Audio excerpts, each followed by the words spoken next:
Rahimakumullah. Selanjutnya adalah syarat yang kelima.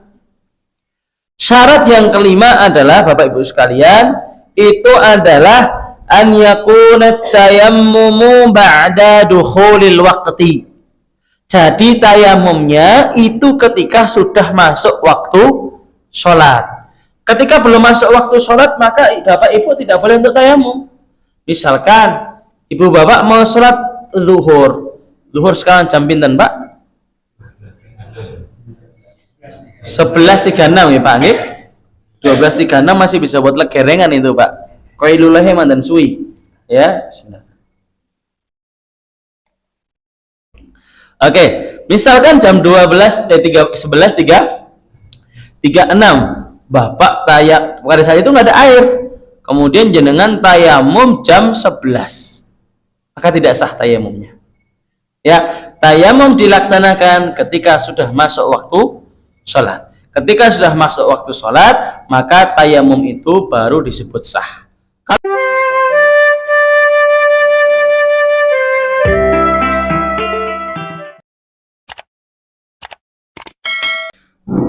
A'udzu billahi minasyaitonir rajim.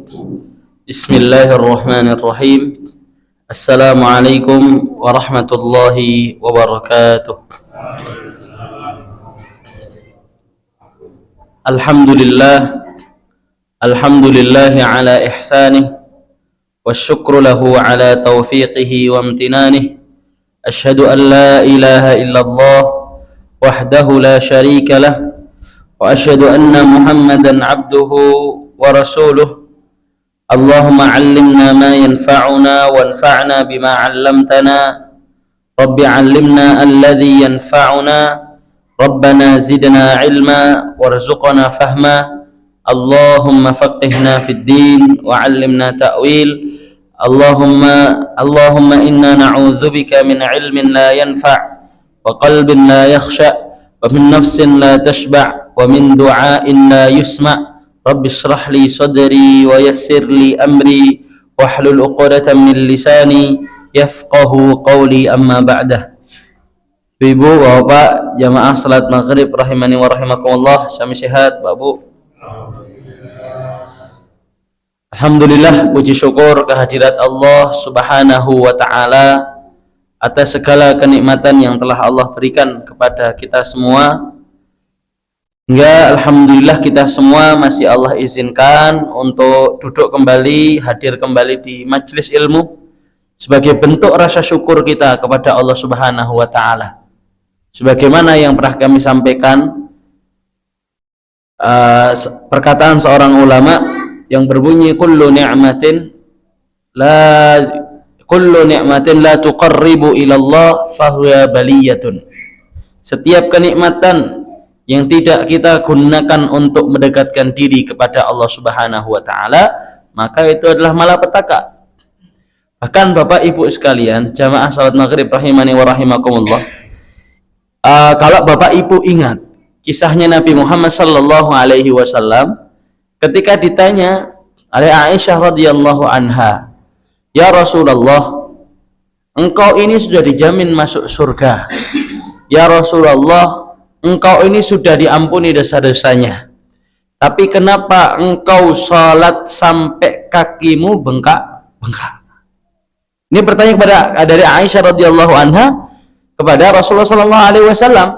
Maka kata Rasulullah sallallahu alaihi wasallam, "Apakah aku tidak boleh menjadi hamba yang abdan syakura, menjadi hamba yang senantiasa bersyukur?"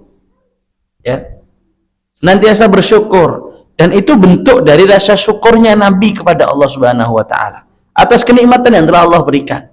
Lah kita hari ini sebagai seorang mukmin, seorang mukminah, muslim dan muslimah, ketika diizinkan oleh Allah untuk hidup, diizinkan oleh Allah Subhanahu wa taala untuk menghirup udara yang sangat segar, diizinkan oleh Allah Subhanahu wa taala kaki yang masih bisa untuk melangkah, hati yang masih untuk mudah memahami ilmunya Allah, kenapa tidak kita gunakan untuk senantiasa hadir di majelis ilmu? Karena ini bentuk rasa syukur kita. Maka kalau seandainya ditanya sama Allah, dulu aku beri ini, kamu rasa syukurnya apa? Aku beri kamu kenikmatan melihat, Rasa syukurmu apa dari kenikmatan melihat itu? Aku beri kamu motor, ya. Bentuk rasa syukurmu ketika aku beri motor itu untuk apa? Gitu. Itu akan ditanya sama Allah. Makanya Bapak Ibu, jamaah yang maghrib, jamaah salat maghrib yang insya Allah dirahmati dan diberkati oleh Allah Subhanahu Wa Taala, hadirnya kita di sini, duduknya kita di sini, itu bentuk rasa syukur kita kepada Allah Subhanahu Wa Taala atas kenikmatan kesehatan, atas kenikmatan kesempatan, atas segala kenikmatan yang telah Allah berikan. Maka nanti ketika Allah tanya, ya Allah, dulu kenikmatan yang engkau berikan, ya, sudah aku pergunakan untuk beribadah kepadamu, dengan hadir di majelis-majelis ilmu, dengan berkhidmat kepada kaum muslimin dan lain sebagainya. Bapak Ibu jamaah salat maghrib rahimani wa rahimakumullah, ada satu permasalahan, ya, berkenaan dengan rasa syukur ini, ya. Jadi pada intinya syukur, kenikmatan itu harus dibarengi dengan syukur. Jangan sampai nikmat tapi tidak ada rasa syukurnya sedikit pun. Itu bentuk rasa terima kasih kita kepada Allah Subhanahu Wa Taala. Kedua kalinya Bapak Ibu sekalian, selawat beriringkan salam tetap terhaturkan kepada baginda Nabi Agung Muhammad Sallallahu Alaihi Wasallam, kepada keluarganya, kepada sahabatnya, kepada tabiin, kepada tabiut tabiin, dan kepada orang-orang yang senantiasa istiqomah mengikuti sunnah-sunnah beliau hingga hari kiamat kelak. Bapak Ibu jamaah salat maghrib rahimani wa rahimakumullah, ini ada satu permasalahan insyaallah di pembahasan tayamum yang akan kita bahas. Semoga tidak menyita waktu, tapi agak penting. Nah, agak penting. Kenapa agak penting? Karena memang permasalahan tayamum ini dari pembahasan taharah ini adalah pembahasan yang lumayan jelimet, lebih mudah wudu dibandingkan tayamum. Padahal tayamum jarang Pak kita kerjakan ya Pak ya. Tapi ya gimana lagi, namanya juga syariat Allah, maka kita terangkan. Bapak Ibu sekalian jamaah salat maghrib rahimani wa rahimakumullah, berkenaan dengan tidak adanya air. Kemarin sudah kami sampaikan, kalau memang kita benar-benar yakin tidak ada air, maka kita memang tidak diwajibkan untuk mencari air. Jadi permasalahan yang pertama Pak Bu, kalau kita yakin betul-betul tidak ada air, maka sudah kita betul tidak memiliki kewajiban untuk mencari air, sudah. Dengan catatan ibu bapak yakin. Ibu bapak apa? Yakin tidak ada air. Ketika tidak ada air, monggo silahkan ibu bapak boleh tayamum. Catatannya harus ya yakin. Ya. Kalau seandainya begini Ustadz, ya, dia ragu ada air apa enggak? Pertanyaannya kan gitu. Ya. Dia ragu ada air atau tidak. Jadi ini pertanyaan adalah ragu Pak. Ya. Ragu ada air atau tidak. Oke. Selanjutnya kita ragu ada air atau tidak ini. Ya. Ada air atau tidak. Maka kita bagi menjadi 3 Pak Bu. Kemarin sudah ada ukurannya ya. Kita terbagi jadi 3. Yang pertama adalah ukuran yang pertama adalah haddul ghaus. Oke. Yang pertama ukurannya 150 apa? Meter ya. Yang kedua 4,5 kilometer. Kemudian ini 4,5 ke atas ya, ke atas. Oke. Yang pertama, kalau seandainya kita ragu Pak Bu ya, kita ragu ada air apa enggak ada air. Oke. Kalau seandainya itu masih berukurannya adalah ukuran 150 meter. Ini kayaknya 150 meter mana anak banyu loh. Gitu. Berarti ukurannya sini mana Bu? 150 meter ya? Situ Pak Bu ya? Di Jalan Gede itu deh, pertigaan situ ya. Oke. Kita ragu, oh di situ kayaknya saya agak ragu. Ya. Pikiran saya kayaknya kemungkinan ada air. Ya, kemungkinan ada air. Hanya saja kemungkinannya itu di bawah 50%. Ya, kemungkinannya di bawah 50%. Jadi kemungkinan nggak ada airnya lebih besar tuh dibandingkan ada air. Terus bagaimana? Oke, kalau seandainya masih berukuran 150 meter Ibu Bapak, ya, berarti di situ tuh. Cuman batasnya sampai 150 meter. Apa perintahnya apa? Maka dicari. Kita pergi ke sana berarti. Ya, kita pergi ke sana. Dengan catatan yang pertama, ya, dengan catatan yang pertama adalah apa namanya, anggota tubuh selamat, itu apa? Aman.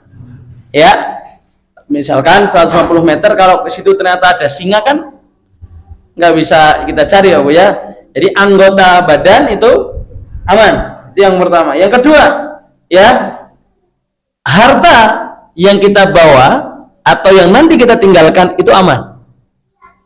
Misalkan rumah kita di sini ya Bu ya, terus kita ke situ, kalau kita lihat situ ada namanya kuto-kutorik atau begal, maka kita harus cari, nggak harus mencari. Jadi kalau seandainya ukurannya 150 meter, kita masih keadaan ragu, tapi kita masih ragu nih, aduh, tapi ragunya di bawah 50% tuh ya. Jadi adanya air itu dia meyakinnya cuma 25%, 75%-nya dia ya tidak yakin ada air gitu ya.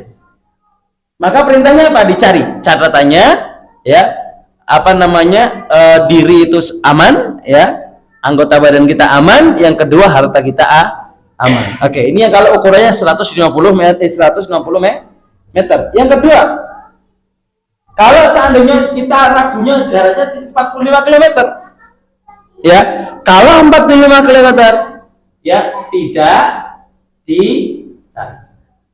Ya, masalahnya kenapa Pak Bu? Ibu bapak dalam keadaan waham. Waham itu di angka 25% Pak. Yakinnya hanya 20%. Ya, berarti 75% yakinnya tidak ada air. Jadi yakin adanya air itu cuma 25%. Kalau keadaannya seperti ini dan jaraknya 4,5 km, kita tidak perlu mencari air. Tayamum, ya, tayamum. Ya. Kemudian kalau di atas 4,5 km sudah pasti tidak perlu dicari. Kalau yang 4,5 saja tidak perlu, 4,5 saja tidak dicari, ya, apalagi yang di atas 4,5 pasti lebih-lebih tidak akan dicari. Ini sama dengan ya nomor 2, tidak dicari, sama dengan ini. Jadi kami ulangi Bapak Ibu sekalian ya, karena kadang-kadang terjadi ya, kadang-kadang terjadi walaupun jarang, karena Indonesia ini negeri apa, gemah ripah apa Pak, oh jinawi gitu ya, itu banyu neng di gitu ya, makmur kejibar-jibur tayang adus-adusan gitu ya. Jadi karena makmur sekali, jadi mungkin keadaan seperti ini tidak akan terjadi, jarang lah ya, jarang, tapi ya bisa jadi terjadi. Kalau ternyata kita ragu atau waham ya, waham itu dia yakin hanya 25%, 75%-nya tidak yakin. Bagaimana keadaannya? Kalau dia masih ragunya masih di angka 150 meter ada air, maka dia harus cari. Kalau di atas 45 km, berarti dari 150 meter ke atas ya, 150 meter ke atas sampai 4,5 tidak perlu cari. Ya, apalagi 4,5 km ke atas tidak perlu dicari. Ini untuk memudahkan istilah tayamum baik gitu ya Bu. Bapak Ibu jamaah yang insya Allah dirahmati dan diberkati oleh Allah Subhanahu Wa Taala, ini sebagai apa namanya pengingat saja ya, karena kemarin permasalahan apa namanya belum tuntas. Bapak Ibu yang insya Allah dirahmati dan diberkati oleh Allah Subhanahu Wa Taala, selanjutnya kita akan membahas berkenaan dengan syurut tayamum, syarat-syarat dari tayamum. Syarat-syarat dari tayamum. Bismillahirrahmanirrahim. Qala al-musannif rahimahullahu ta'ala, nafa'anallahu bi'ulumihi wa ulumi masyayikhina fid darain. Telah berkata al-musannif yang semoga Allah rahmati, syurutut tayammumi, syarat-syarat tayamum sab'atun, niku wonten 7. Nggih. Syarat-syarat tayamum itu ada 7. Yang pertama, asyaratul awwalu an yakuna biturabin. Syarat yang pertama adalah dengan apa? Turab. Turab niku tanah Pak Bu. Ya, harus tanah. Makanya kalau tayamum menggunakan pasir tidak sah. Ya, karena beda antara pasir dengan tanah. Ya, tanahnya yang seperti apa? Yang pertama, tanahnya harus suci, an yakuna tahiron, harus suci. Kalau tanah yang najis tidak boleh dipakai. Misalkan ada tanah kecampur sama letong, Pak Bu, maka tidak boleh kita pakai, ya. Tanah apa namanya itu yang kecampur biasanya buat pupuk itu tidak boleh dipakai. Kenapa? Najis. Itu yang pertama. Yang kedua, syarat harus tuhur, ya. Apa makna tuhur? Bukan mustakmal, bukan tanah yang mustakmal kayak di air, Pak Bu. Kalau air itu ada air mustakmal, tanah juga ada tanah mustakmal. Contohnya seperti apa? Misalkan Bapak Ibu sedang tayamum, ya, tanah yang jatuh tidak boleh Ibu Bapak menggunakan tanah itu lagi. Kenapa? Karena tanah itu adalah tanah mustakmal. Contohnya gini, Pak Bu, ini tanah, ya kan, tepukan pertama itu buat wajah, ya, tepukan pertama untuk wajah, set gitu ya, untuk wajah. Kan biasanya ada tanah-tanah yang jatuh itu, Pak Bu, ya, nggak boleh jenengan tadai lagi kayak gini, ya, ditadai lagi habis itu buat tangan, nggak boleh, karena tanah yang jatuh dari wajah itu namanya tanah mustakmal, seperti air yang bekas wudhu itu, ya. Jadi syarat yang kedua, tanahnya harus yang suci, bukan tanah yang mustakmal, ya, suci dan mensucikan. Yang ketiga, syarat tanahnya an yakuna khalisan, tanahnya harus murni, Pak Bu, ya. La mukhtaliton bi ghairihi walau qalilan, tidak boleh bercampur sedikit pun, ya, tidak boleh bercampur dengan apapun itu walaupun sedikit. Misalkan Bapak Ibu lihat ada tanah kecampur sama tepung, ya, ini tidak boleh, ya, tidak boleh kita pakai. Harus apa? Harus betul-betul tanah yang murni 100%, tidak boleh tercampur dengan apa-apa. Yang nomor 4, Bapak Ibu sekalian, jamaah salat maghrib rahimani wa rahimakumullah, yang keempat adalah an yakuna lahu ghubar. Jadi tanahnya yang memiliki debu. Kalau tanah yang tidak ada debunya, maka tidak bisa untuk tayamum. Jadi ini penting, ya. Seperti pasir tidak bisa kita untuk tayamum. Kenapa? Karena pasir tidak ada debunya. Kayak lempung, Pak Bu, lempung itu ada debunya waktu niku, lempung. Tidak ada nggak yang biasa buat genteng itu, ya. Itu kan tanah saja, tapi tidak ada apa? Tidak ada debunya, maka tidak bisa untuk tayamum. Pokoknya yang bisa untuk tayamum tanah yang ada debunya, ya. Jadi kalau debu itu nempel lah gitu, ya, nempel. Ini syarat yang pertama, Pak Bu. Syarat yang pertama adalah dengan tanah. Tanahnya syaratnya yang pertama harus suci dan mensucikan.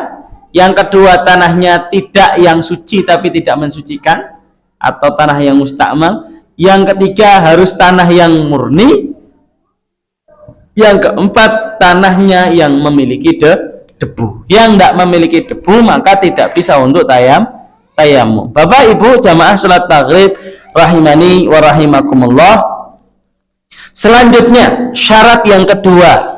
Syarat yang kedua adalah an yamsaha wajhahu wa yadayhi bidorbatain.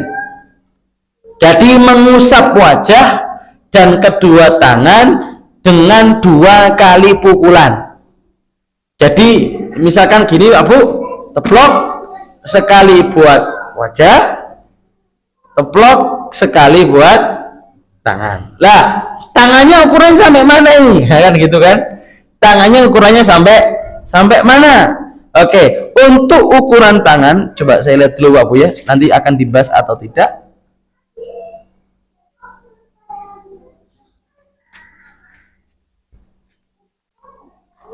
Oke, kita bahas aja, Bu. Untuk ukuran tangan bagi yang bermadzhab Syafi'i itu memiliki 2 qaul. Ada 2 perkataan. Sama-sama perkataannya Imam Syafi'i. Nah, ini. Jadi ini sama-sama perkataannya Imam Syafi'i. Yang pertama, perkataannya Imam Syafi'i ketika di Baghdad. Yang kedua, perkataannya Imam Syafi'i ketika di Mesir. Ya, Pak Bu, ya. Jadi untuk yang bermadzhab Syafi'i diberikan 2 pilihan. Pilihan yang pertama adalah pendapatnya Imam Syafi'i, perkataannya Imam Syafi'i yang ada di Baghdad. Ini yang pertama. Yang kedua, perkataannya Imam Syafi'i yang ada di Mesir. Oke, untuk ukuran tangan, yang pendapatnya Imam Syafi'i yang di Baghdad itu hanya sampai pergelangan tangan. Itu. Jadi kalau setelah tayamum ukuran yang kedua sudah untuk tangan saja. Ya, untuk tangan saja. Ini kalau yang bermadzhab Syafi'i menggunakan pendapatnya Imam Syafi'i ketika di Baghdad. Baghdad itu tembundi berarti Pak? Irak, ya? Irak. Adapun yang bermadzhab Syafi'i menggunakan perkataannya Imam Syafi'i ketika di Mesir, ya, itu sampai siku. Itu. Jadi tinggal milih Pak Bu, ya. Tinggal milih sampai pergelangan tangan boleh, sampai siku juga boleh gitu, tinggal milih. Jadi apa, syarat yang kedua adalah mengusap wajah dan mengusap kedua tangan dengan 1-2 kali pukulan pertama, ya, pukulan pertama itu untuk wajah, pukulan yang kedua untuk tangan. Ini syarat yang kedua. Syarat yang ketiga, Bapak Ibu sekalian, jamaah salat maghrib rahimani wa rahimakumullah, yang ketiga adalah an yajtahida fil qiblati qabla tayammum. Bapak Ibu sekalian harus mencari arah kiblat terlebih dahulu. Karena tayammum ini, ya, kalau diharuskan apa? Menghadap kiblat. Jadi serang ngadep Pak, ya. Jadi ngadepnya sana yang betul ya Pak, ya. Oh ya ding, saya kira ngadepnya sana Pak. Ya karena emang diputar-putar gitu ya. Oke, berarti ngadepnya sana, kita ngambil tayang berarti ngadep kiblat dulu. Pukulan pertama untuk wajah, pukulan kedua untuk tangan. Sudah, itu ya. Itu syarat yang ketiga. Lah hanya saja Pak Bu, monggo Bapak Ibu boleh memilih sama seperti ukuran tangan tadi, ya, sama seperti ukuran tangan tadi. Oh lupa Bapak Ibu sekalian, kalau untuk urusan wajah, untuk urusan wajah tidak harus seperti wudhu. Kalau wudhu itu kan sampai digini-gini kan ya Bu ya, jenggotnya, gitu ya. Ini tidak perlu gitu ya. Nanti sininya isinya apa? Lemah kok nanti, ya. Tidak perlu seperti wudhu, cukup wajah saja sudah, ya, cukup wajah saja sudah. Adapun rambut-rambut yang ada di wajah tidak perlu harus diusap-usap, tidak perlu gitu Pak Bu, ya. Kalau itu nanti isinya jenggotnya itu semua apa lemah itu, ya, dikiranya tumo jebule lemah itu. Bapak Ibu jamaah salat maghrib rahimani wa rahimakumullah, itu berkenaan dengan wajah tadi. Jadi syarat yang ketiga, dia harus apa? Harus menghadap kiblat. Ini tinggal milih. Ibu menghadap kiblat boleh, tidak boleh. Bagi yang bermadzhab Syafi'i itu diberikan dua pilihan. Yang pertama pilihannya pendapatnya Imam Ibnu Hajar, yang kedua pendapatnya Imam Romli. Cuman yang dipakai di madzhab Syafi'i adalah pendapatnya Imam Ibnu Hajar. Yaitu apa? Harus menghadap kiblat. Bapak Ibu sekalian jamaah salat maghrib rahimani wa rahimakumullah. Kemudian syarat yang keempat Abu, ya. Syarat yang keempat, an yuzilan najasata awalan. Diharuskan orang yang mau tayamum dia menghilangkan najisnya terlebih dahulu. Kalau seandainya dia habis buang air kecil, maka beristinjalah, ya. Bukan malah usah tayamum rapopo rasa cewek misalkan. Jangan Pak Bu, ya. Tetap diharuskan apa? An yuzilan najasata awalan. Kita diharuskan untuk menghilangkan najis terlebih dahulu. Kenapa? Li'anna tayammuma taharatun dha'ifatun. Karena tayamum itu adalah bersuci yang sangat lemah. Ya beda dengan wudhu. Wudhu itu bersuci, ya, tapi kuat. Kalau tayamum enggak, karena tayamum itu taharatun darurah, ya, taharah dalam keadaan darurat.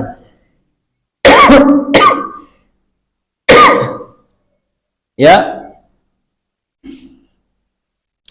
Kemudian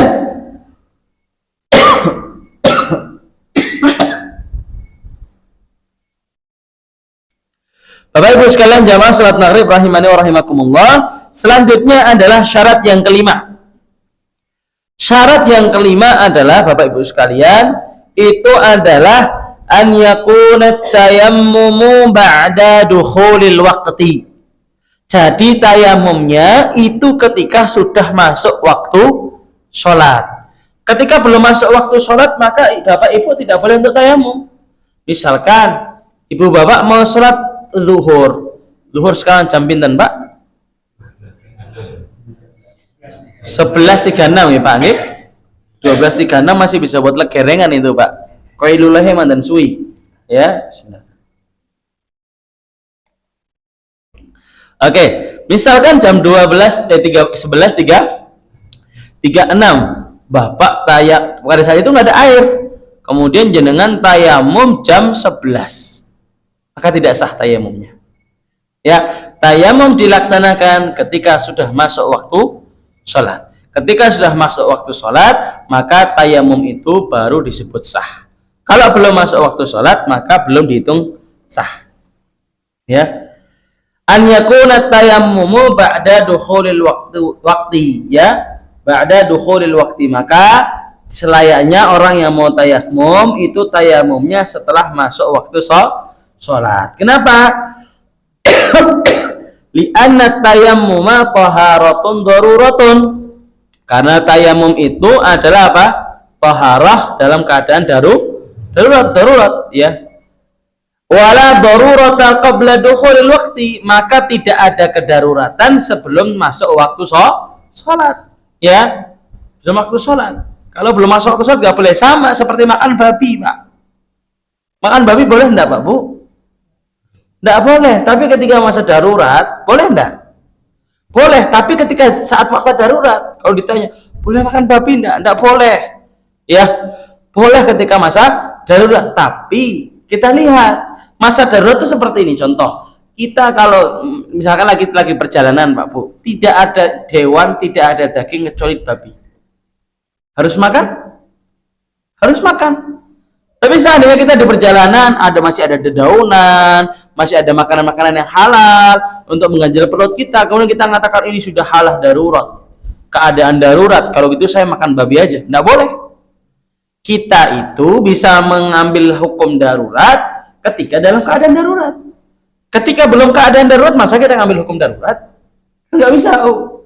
Ya, contoh hari ini, kenapa makan babi? Loh, kan ini udah darurat. Darurat apa? Darurat apa? Darurat maksiat, darurat akhlak, iya. Ya, tapi ketika kita tidak makan babi kan kita bisa makan yang lain. Masih bisa makan ayam, dan tempe, tahu dan lain sebagainya. Apalagi Indonesia, Pak Bu, dengan apa? Dengan lauk yang bermacam-macam gitu ya. Sampai bakwan jadi bakwan jagung. Ada bakwan apa lagi, Pak Bu? Ayam, subhanallah, ada ayam penyet, ayam geprek, ayam bakar madu, ayam bakar apa lagi? Terasi, ada nanti kemudian bebek apa tuh? Sangreh apa-apa. Wah, Masya Allah macam-macam. Ya. Kalau di Arab lauk cuma satu. Ya. Kalau daging ya daging itu aja. Ya, kalau enggak kapsa, biryani, sudah itu. Ya, nek warna kuning, warna coklat wis gitu tahu ya. Ya kalau di sini enggak, kita bisa rubah-rubah. Hari ini tempe, besok tahu, besok telur santan, besoknya lagi telur ceplok dilomboki, besok terong santan. Nah, itu macam-macam. Ya. Indonesia ini memang variasinya banyak, gitu ya. Kalau di sana, Pak Bu, usus itu nggak dimakan. Usus itu, Pak Bu ya. Usus jeruk nggak dimakan. Di Indonesia ya dimakan. Ada usus keripik, usus usus santen, sate usus, usus bacem, macam-macam. Ya, memang Indonesia saja yang luar biasa ininya, kreativitasnya, Bu ya. Ya, jadi tidak ada halal darurat, makanya di sini disebutkan li'anna tayammuma taharatun daruratun, ya. Karena tayamum itu apa? Taharah darurat. Maka apa? La darurata qabla dukhulil waqti, maka tidak ada kedaruratan kecuali apa? Sudah masuk waktu. Oh iya, sudah masuk waktu sholat, kita harus sholat. Tidak ada air, dia sudah mengambil hukum darurat. Hukum daruratnya apa? Bertayamum. Oke, maka diperbolehkan. Bapak Ibu yang insya Allah dirahmati dan diberkati oleh Allah Subhanahu wa Ta'ala.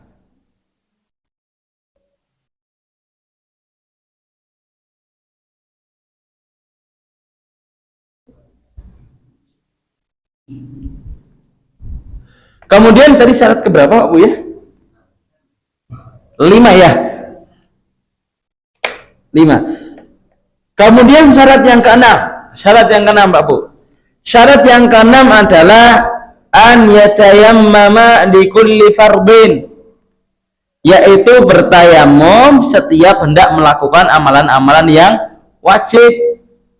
Nah, ini harusnya seperti ini Pak Bu. Contoh, Bapak Ibu sekalian misalkan tayamum untuk sholat zuhur.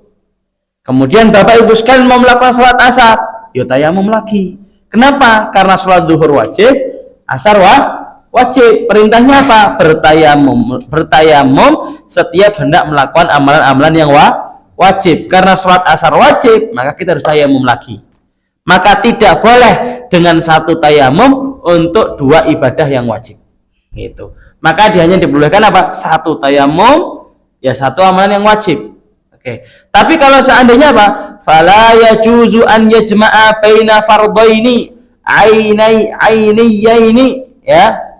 Ainiyaini gitu ya. Tidak boleh menggunakan 1 tayamum untuk melakukan dua fardu, amalan yang fardu ain seperti sholat, ya.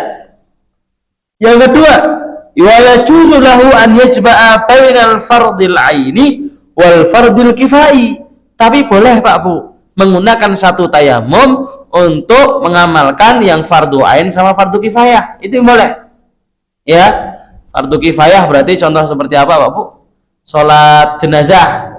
Misalkan Bapak Ibu sekalian salat apa namanya? Salat jenazah atau salat zuhur gitu ya. Salat zuhur, Allahu Akbar. Salat zuhur ada orang meninggal. Perlu tayamum lagi enggak? Enggak perlu. Langsung sholat. Kenapa? Karena diperbolehkan amalan fardu ain dengan fardu kifayah menggunakan 1 apa? 1 tayamum. Ini yang nomor 2. Yang nomor 3, wa bainan nawafil wal furudul kifayah. Begitu juga diperbolehkan menggunakan 1 tayamum untuk mengamalkan yang sunnah dan fardu kifayah. Ini boleh. Ya, contoh apa? Sholat sunnah ba'diyah sama sholat jenazah. Ini boleh. Misalkan sholat sunnah ba'diyah misalkan ya kita tayamum, atau sholat apa? Sholat tahajud misalkan gitu ya, sholat tahajud lah. Allahu Akbar dengan tayamum, kemudian subuh ternyata ada orang meninggal, ya sudah langsung sholat apa? Langsung sholat jenazah. Tidak perlu apa? Harus tayamum lagi. Masih lama kan Pak Bu ya? Maghribnya? Masih 2 menit? 10 menit. Berapa? 12 menit ya? Oke. Jadi tadi Pak Bu yang insya Allah dirahmati dan diberkati Allah Subhanahu Wa Taala. Jadi tadi yang pertama dia harus dengan tanah. Ya nggak boleh kalau tidak menggunakan tanah. Yang pertama tanahnya pasti suci dan bisa mensucikan. Yang kedua bukan tanah yang suci tapi tidak mensucikan, seperti tanah mustamal. Yang ketiga tanahnya harus murni. Kalau tanahnya tidak murni tidak boleh dipakai. Yang keempat tanahnya harus memiliki debu. Kalau tidak ada debunya maka tidak boleh kita bertayamum menggunakan tanah tersebut. Kemudian Bapak Ibu sekalian, yang syarat nomor 2 adalah an yamsaha wajahu wa yadayhi bidarbatain, yaitu apa? Mengusap wajah dan tangan dengan 2 kali pukulan. Nah, pertanyaan gini Pak, sering terjadi di tengah kita adalah setelah mukul ditiup. Ya enggak Pak? Ya kan ambil dan yo hilang lemah itu Bu, Pak ya. Ya lemah hilang gitu. Maka dalam mazhab Syafi'i tidak boleh untuk meniup. Ambil, jangan ditiup. Lah kita mau pakai apa? Mau risih, ya, takut gitu ya, takut kotor. Ya kalau takut kotor nggak usah sholat sekalian aja kalau gitu. Ya, karena sama syariat hanya diberikan opsi untuk apa? Tayamum. Ya, selama masih air nggak ada tanah, ya sudah tayamum. Nggak ada kalimat jijik dan tidak jijik, ya. Ya, termasuk kalau seandainya Bapak Ibu lagi sujud kemudian disolat kayak di tanah itu. Jangan kemudian begini. Diangkat, jangan. Tempelkan aja. Ya, tempelkan aja. Ketika beribadah kepada Allah Subhanahu wa taala, enggak usah hitungannya risi dan tidak risi, gitu ya. Diambil tanah sudah. Nah, sih akhirnya enggak jadi tayamum, melihat lemah hilang sih. Ya, ambil tanah, ya, pukulan pertama buat wajah. Tayamum itu paling simpel, Ibu Bapak sekalian ya. Tayamum itu paling simpel, ambil jebret wajah, batu ke tangan. Ya, sudah. Kalau sampai mana pergelangan tangan. Sudah selesai. Enak kan, Bu ya? Enggak perlu kakinya, kepalanya gitu ya. Nanti kepalanya saya tanah semua nanti malah. Ya. Kemudian tadi ada syarat, yaitu harus menghilangkan najis terlebih dahulu, ya. Kemudian selanjutnya ada yang harus menghadap kiblat, harus tayamumnya di awal ketika sudah masuk waktu salat. Kemudian yang selanjutnya adalah bertayamum di setiap hendak melakukan amalan-amalan yang wajib. Bapak Ibu sekalian yang insya Allah dirahmati dan diberkati oleh Allah Subhanahu wa taala, ini syurut tayamum. Yang kedua yang selanjutnya akan kita bahas adalah rukun tayamum. Ya, Ibu Bapak sekalian, apa perbedaan antara rukun sama syarat? Ya, apa perbedaan antara rukun sama syarat? Ya, oke, Bapak Ibu sekalian.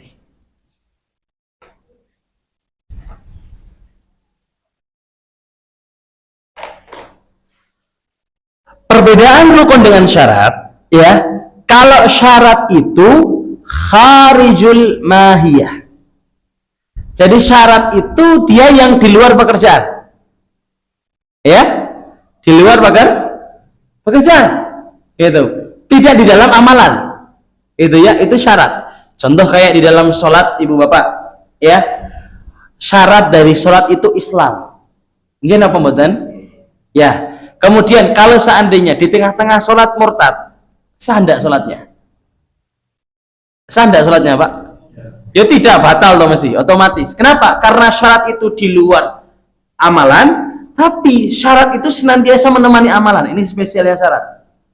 Contoh gini ya, Bu. Ini contoh saya gambarkan sholat, Ibu Bapak ya. Sholat itu kan rukunnya ada 17. Ya, rukun sholat itu ada 17. Tapi syarat sholat itu ada banyak, ada 10 kalau nggak salah. Ya, oke. Salah satu syarat sholat itu adalah Islam. Yang kedua, syarat sholat adalah menutup aurat. Saya mau tanya, menutup aurat dan Islam, apakah termasuk dari 17 ini? Iya enggak, Bapak? Bapak Ibu kalau lagi sholat, apa harus Islam dulu kan? Enggak kan? Enggak ada kan, Bapak lagi sholat, Allahu Akbar, asyhadu alla ilaha illallah wa asyhadu anna. Termasuk di dalam atau bukan? Bukan. Makanya sampaikan, syarat itu yang ada di luar amalan, ya, di luar pekerjaan. Oke, pekerjaan sholat itu kan cuma 17. Allahu Akbar, kemudian Fatihah, ya, dan lain sebagainya. 17 itu pekerjaannya.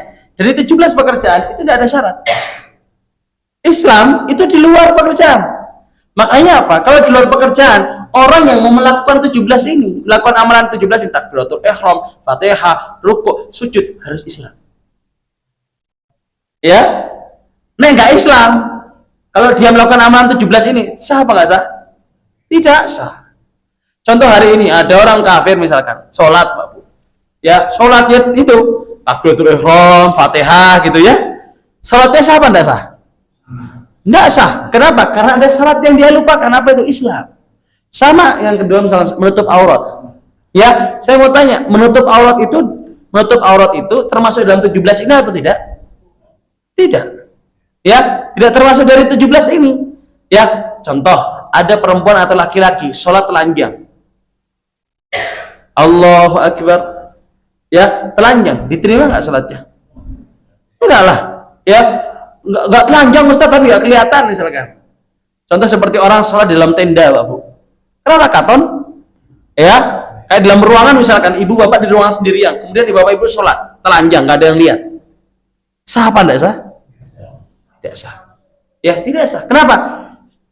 Karena menutup aurat ini termasuk syarat. Ya, dan syarat ini di luar 17 ini. Ya, bagi yang mau melakukan 17 ini harus menutup aurat. Ya, kalau belum menutup aurat nggak diterima. Contoh seperti lagi. Contoh, orangnya sholat, Abu. Ketika sebelum sholat sudah menutup aurat, Allahu Akbar. Di pertengahan sholat, sarungnya sobek. erat gitu. Ya, dan saya pernah menemui Pak Bu.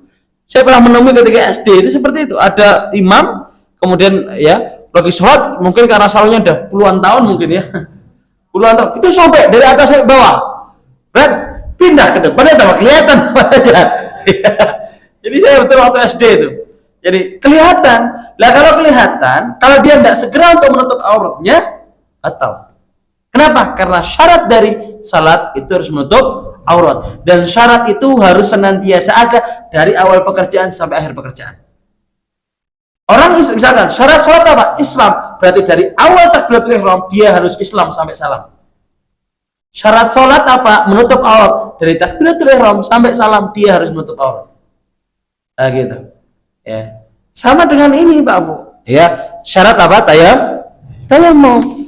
Contoh, ketika dia tayamum harus ada tanah. Kalau kita nggak pakai tanah, sah nggak tayamumnya? Nggak sah. Ya, saya sudah tayamum. Betul tayamumnya? Betul. 2 kali pukulan. Gitu ya. 2 kali pukulan. Kemudian pukulan pertama buat wajah, pukulan yang kedua untuk tangan. Ya, tapi nggak lempung. Ya, berarti. Ya, nggak jadi berarti.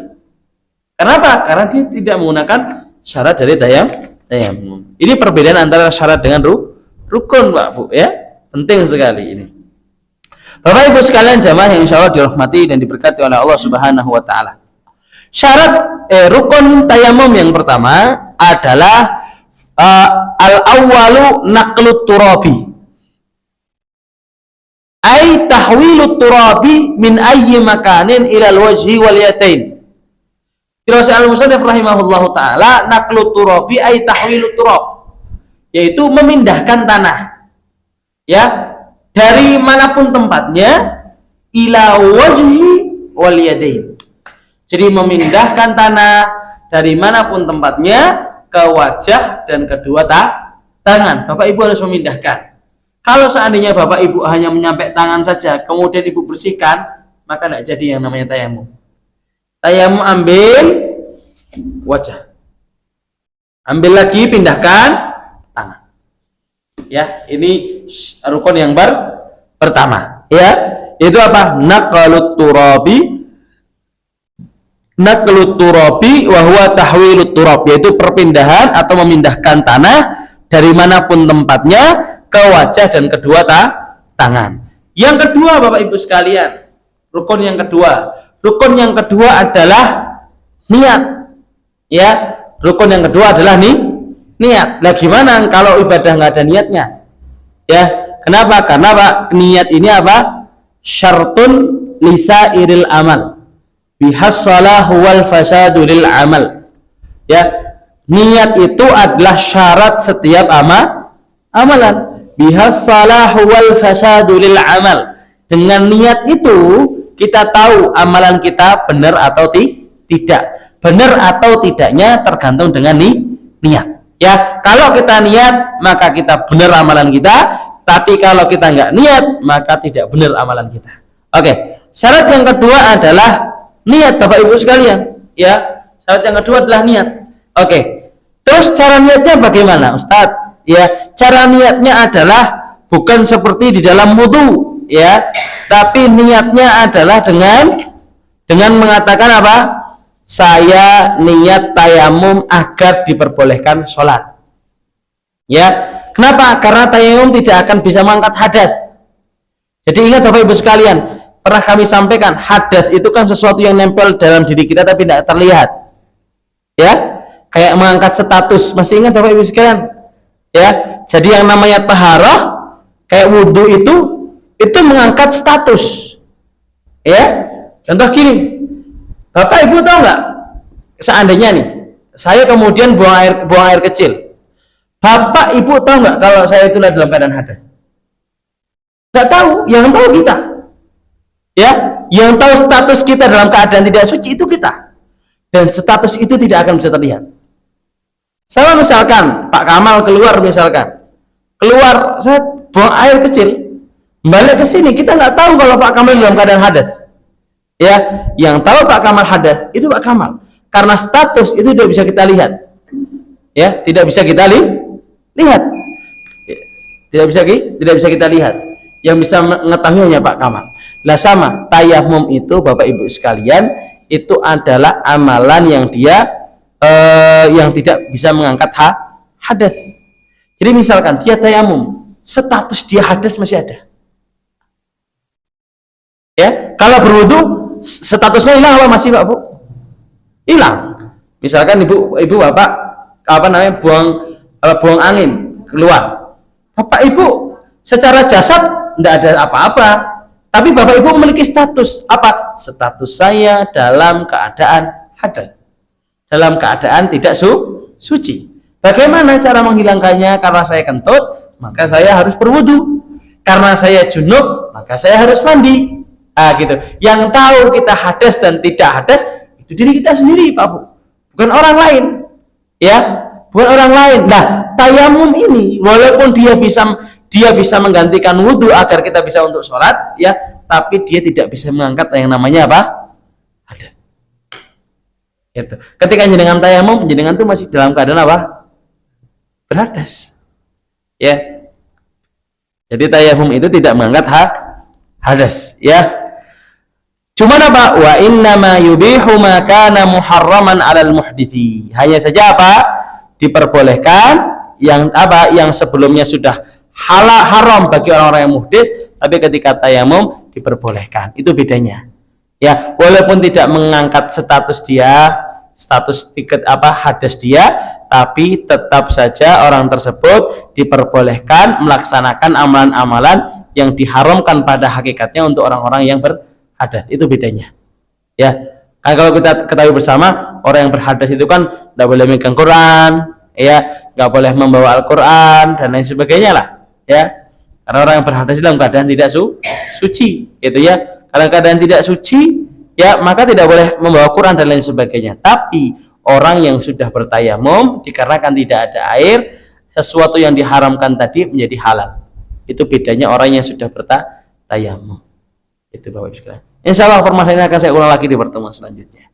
Jadi pada intinya pada pertemuan hari ini yaitu adalah syurut at-tayammum, syarat-syarat tayammum. Wallahu a'lam bishawab. Mungkin ini Pak Bu yang bisa kami sampaikan. Kalau salahnya kami mohon maaf. Kalau ada baiknya semua datangnya dari Allah Subhanahu wa taala. Subhanakallahumma wa bihamdik, asyhadu an la ilaha illa anta, astaghfiruka wa atubu ilaik. Sebelum saya tutup, monggo ada yang ditanyakan? Nggih, monggo Pak.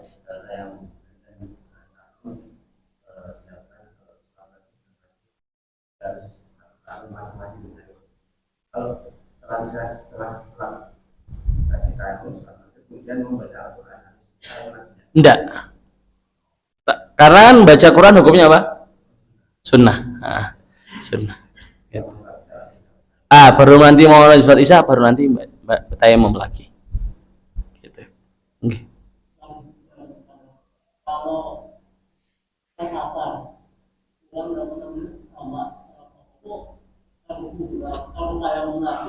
Tayamum lagi. Begitu yang jamak ya. Yang jamak biasanya 2 rakaat, itu tayamum lagi terus jamak. Gitu. Monggo Pak Bu ada? Buat nonton? Kalau tidak ada, wallahu a'lam bishawab. Wassalamualaikum warahmatullahi wabarakatuh.